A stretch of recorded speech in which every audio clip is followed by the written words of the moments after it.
qu'est-ce qu'on fait pour être certain, et là, regardez bien comment c'est quasiment mathématique mon affaire, pas pour que quelqu'un nous comprenne puis nous analyse tout. Au début, ça n'arrivera pas. Donc, qu'est-ce qu'on fait, et c'est le cœur de mon propos ce soir, pour que la fenêtre qu'on ouvre avec quelqu'un reste ouverte le plus longtemps possible?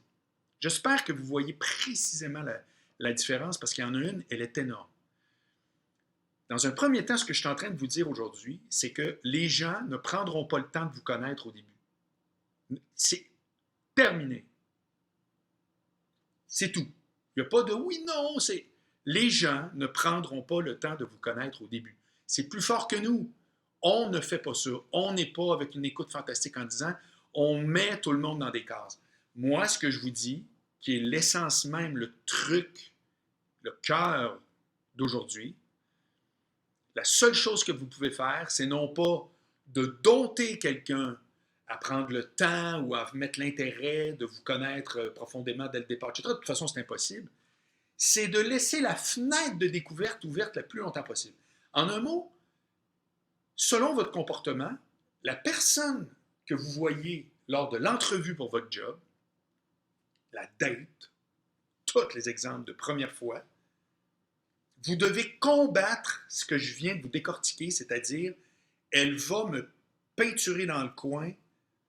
Écoute, si on peut avoir un scan, là, on pourrait voir là, à quel point les gens, là, on verrait comme l'univers rétrécir. Là, et on fait la même chose.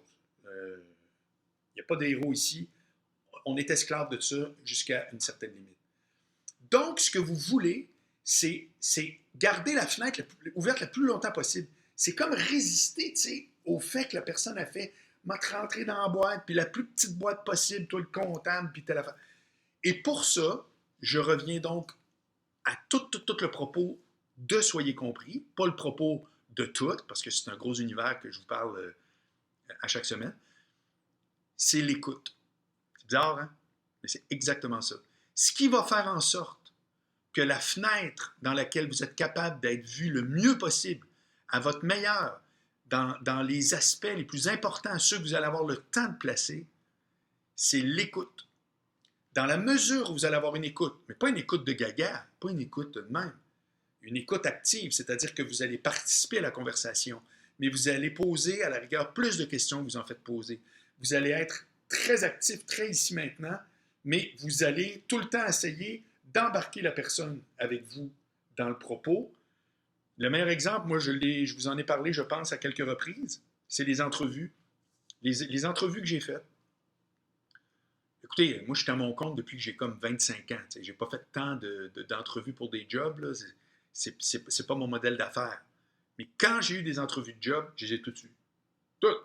J'ai toutes eu les jobs. Puis j'ai tout été poche dans ces jobs-là.